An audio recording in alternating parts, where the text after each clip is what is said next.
He got the biggest applause. Ghana's political and economic landscape shook recently with a single sweeping government decision: the cancellation of a $1.2 billion bauxite lease held by Rocksure International. This move, initially framed as a legal issue due to lack of parliamentary approval, quickly revealed itself to be far more consequential. This wasn't just the end of a mining contract, it was the unraveling of a national ambition, one that leaves behind a web of legal battles, political calculations, strategic shifts, and deeply rooted questions about the future of Ghana's industrialization effort. The center of the storm is the Nyinahin Hills in central Ghana, a geological treasure trove containing an estimated 376 million metric tons of bauxite. Part of a broader national vision aimed at establishing an integrated aluminum industry, this deposit was supposed to anchor Ghana's move away from raw material exports to value-added processing. The plan was pioneering: mine local bauxite, process it into alumina, and eventually smelt it into aluminum, all within Ghana's borders. Rocksure International, a Ghanaian firm, was originally awarded the lease to mine the Nyinahin deposit. The company, in partnership with the Ghana Integrated Aluminum Development Corporation, GIADEC, and the government, had a joint venture structure that placed 70% control in Rocksure's hands. On paper, this appeared to be a patriotic model for resource development, a Ghanaian-led initiative backed by state institutions and framed as a model of local empowerment in a strategic sector. But behind the patriotic symbolism were deeper issues. The venture was capital-intensive, requiring billions of dollars not just to develop the mine, but to fund the related infrastructure: roads, power grids, and most critically, an alumina refinery. Rocksure promised it could deliver. But over the 3 years since the deal was announced, no visible progress was made. Financing never materialized at scale. The refinery remained only a promise on paper. The Nyinahin Hills still sat untouched. That stagnation became increasingly hard to overlook. Meanwhile, Ghana's regional neighbor Guinea was surging ahead. Guinea became China's largest bauxite supplier, signing multi-billion-dollar deals with Chinese and Middle Eastern firms that rapidly expanded the country's mining and export capacity. As Guinea's bauxite rode on newly built rail lines en route to Chinese ports, Ghana was still debating the legal status of Rocksure's lease. Matters were complicated further by a key legal ruling. In 2019, Ghana's Supreme Court held that any mineral lease not ratified by Parliament was automatically null and void. The Rocksure lease, never formally approved by Parliament, fell into legal limbo. Years passed with no action. Then early in 2025, the government pulled the plug. The lease was declared invalid.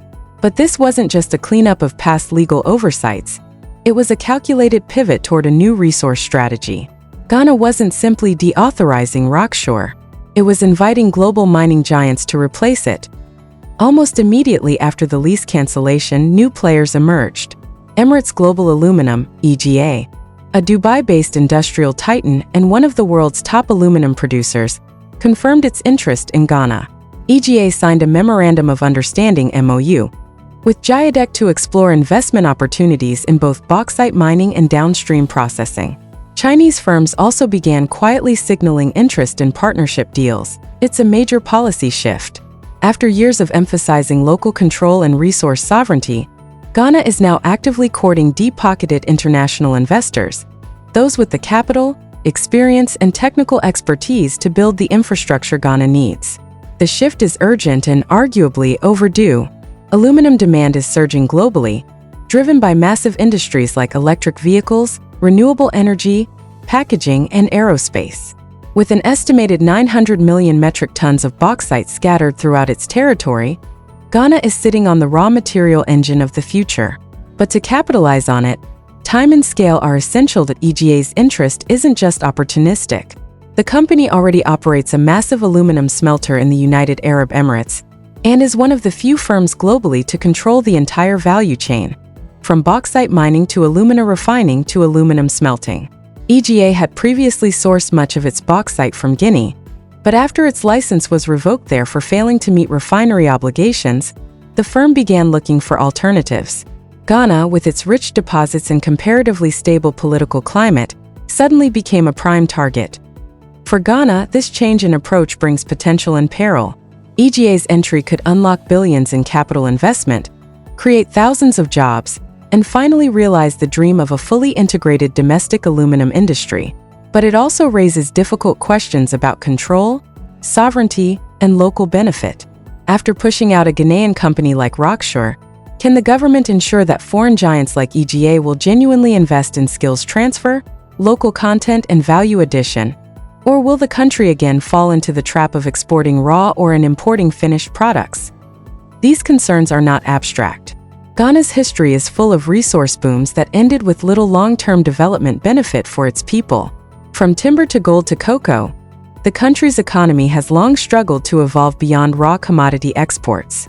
That's why the bauxite pivot feels so pivotal.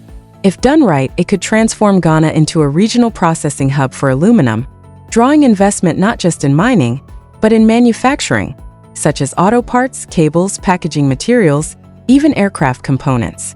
If done wrong, it could reinforce old patterns. Beyond the economics, there's a geopolitical dimension as well. For years, Chinese-backed firms have dominated Africa's resource deals. Their ability to offer fast financing and swift execution has made them the partner of choice for many mineral-rich countries. But this dominance has sparked concerns about strategic dependence and lopsided partnerships. Ghana seems to be signaling a desire for balance. By bringing EGA, a Middle Eastern firm with no direct alignment to either Western or Chinese interests, into the picture, Ghana is reshaping the investor landscape. It's not just opening the door to foreign capital, it's carefully selecting which partners to let in, hoping to create competitive tension that strengthens the country's negotiating position. However, foreign capital isn't a silver bullet. Integrated industries require more than just investment. They need skilled labor, access to stable and affordable electricity, efficient logistics networks, and robust governance. Ghana's power sector still faces significant reliability issues. Its rail network is underdeveloped, and bureaucratic red tape poses constant challenges. Addressing these structural gaps will be essential if the country wants to truly industrialize. Meanwhile, the political fallout from the Rockshore cancellation lingers. Was the Ghanaian firm unfairly blamed for delays stemming from a lack of state support and capital constraints?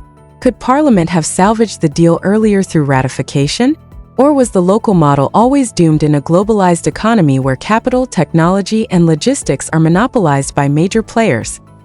Critics suggest that Rockshore was set up to fail, handed an ambitious, multi-billion-dollar project without the backing needed to realize it.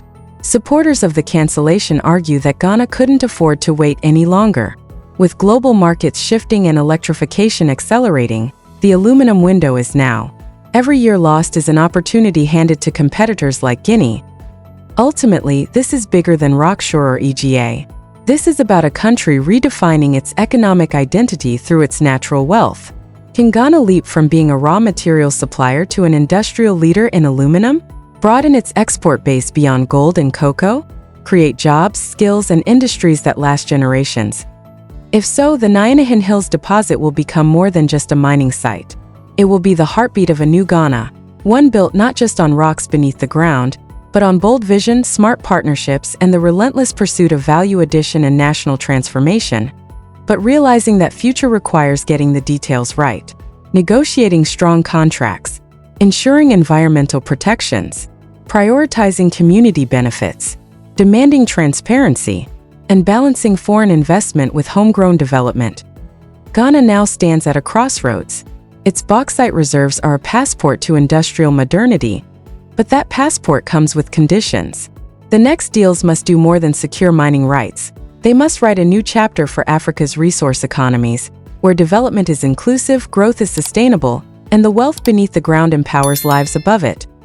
Only time will tell whether this pivot to global giants will create lasting prosperity or merely reinforce old cycles of extraction.